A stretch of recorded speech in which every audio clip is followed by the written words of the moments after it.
izay ny hery politika mpanohitra voalohany fa etsy ankilany izay kosa dia eo ny ekipan'ny Ramatoa Lalatsina Ravolomanana izay manomana ny fivoriam-ben'ny mpanohitra na ny antsoina hoe conclave des opposants tanterahana ny 29 ny volana Jona ho avy izao. Fantaritsika ny andindian'izay.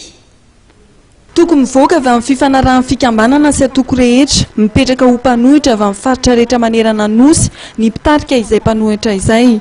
Antony izay anatontosana ny fivoriam-be izay tanterahan'ny atoko sy fikambanana mijoro mpanohitra ny fitondrany. Antoko politika fito androany sy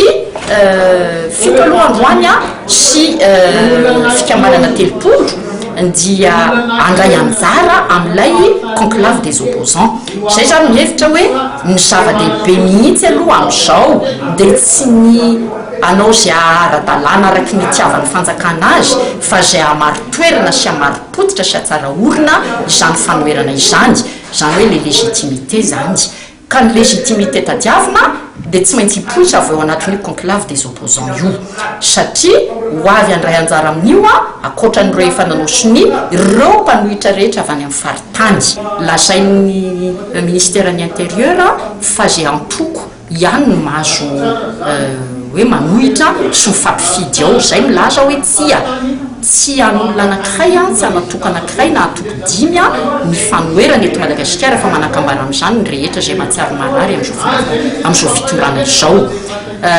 Lazain'zareo moa maly hoe efa nisafidy izy nananendry izy lehibe an'ny mpanohitra. Raha tsy diso ato monsieur Tinaso Fredy tsy manana olana amin'izany mihitsy zay ary miantso azy fa mivony danadana mivaravaran'ny vondron'ny mpanohitra zay efa nikondona nandritry ny volana maro ary anatotosany conclave io amin'ny 29 ny volana Jona atsona izy izy zany efa nisafidian'ireo namana mpanohitra miaraka amindreo dia afaka milatsaka izy hofidiana mandritra ny conclave io. Araka nambaran-Ramatoa Lalatsina Ravolomanana dia amin'ny fivoriana mihidy ho totosain'ny fikambanana sy atoko mpanohitra io no hifidianana izay lehibe amin'ny mpanohitra izay.